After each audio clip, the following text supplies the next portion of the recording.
गांव सुनहरा अपनी शांत और सौम्य प्रकृति के लिए जाना जाता था। ये गांव हरे भरे खेतों और छोटी छोटी पहाड़ियों से घिरा हुआ था।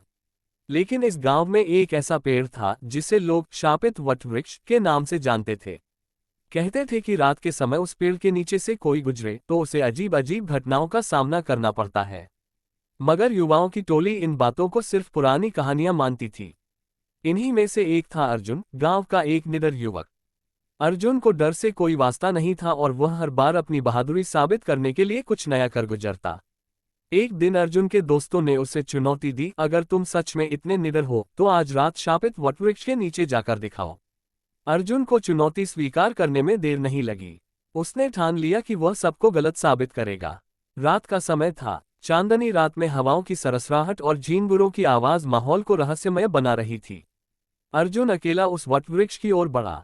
गांव से बाहर निकलते ही सन्नाटा बढ़ता गया और हर कदम के साथ पेड़ की परछाई उसकी ओर और डरावनी लगने लगी। लेकिन अर्जुन ने अपने डर को दबा रखा था। जैसे ही अर्जुन पेड़ के पास पहुंचा, उसने देखा कि पेड़ के नीचे चारों तरफ सूखी पत्तियों का ढेर जमा था। अचानक एक ठंडी हवा का झोंका आया और अर्जुन को ऐसा महसूस हुआ जैसे किसी ने उसके कंधे पर हाथ रखा हो। उसने पलटकर देखा, लेकिन वहां कोई नहीं था। अर्जुन ने हिम्मत करते हुए पेड़ के नीचे बैठने का निश्चय किया। उसने जमीन पर एक पत्थर उठाया और पेड़ के तने पर मारते हुए कहा, अगर यहाँ कोई आत्मा है तो सामने आकर दिखा। मैं तुमसे डरने वाला नहीं। अचानक पेड़ की टहनियां हिलने लगीं, मानो कोई उस पर चढ़ रहा हो।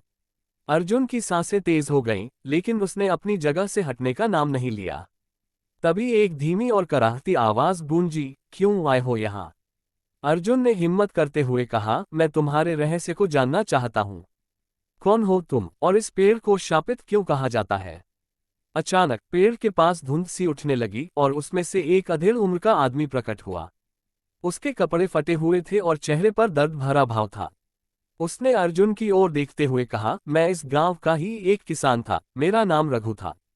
कई साल पहले जब मेरे पास खेती करने के लिए पैसे नहीं बचे तो मैंने गांव के ठाकुर से मदद मांगी। लेकिन ठाकुर ने मुझे कर्ज देकर मेरी जमीन छीन ली। रघु ने आगे बताया, ठाकुर की लालच और जुल्म ने मुझे तोड़ दिया।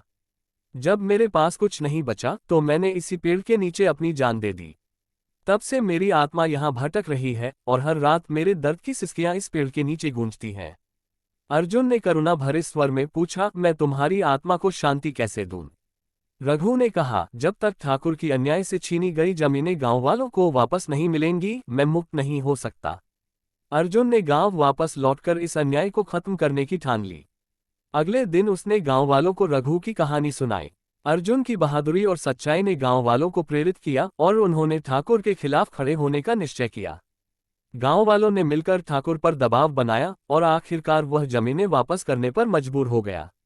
अर्जुन ने उस रात फिर से वटवृक्ष के नीचे जाकर रघु को ये खुशखबरी सुनाई। रघु की आत्मा ने संतोष भरे स्वर में कहा, तुमने मेरे जीवन के दर्द को खत्म कर दिया। अब मैं मुक्त हूँ। उस दिन के बाद वटवृक्ष पर शापित होने का आरोप हमेशा के लिए मिट गया। गांव वालों ने उस पेड़ को न्याय और संघर्ष का प्रतीक मानकर उसकी पूजा करनी शुरू कर दी। ये कहानी हमें सिखाती है कि अन्याय के खिलाफ खड़ा होना न केवल दूसरों को राहत देता है, बल्कि आत्माओं को भी शांति प्रदान करता है। अगर साहस और करुणा साथ हो तो बड़े से बड़ा रहस्य भी सुलझाया जा सकता है।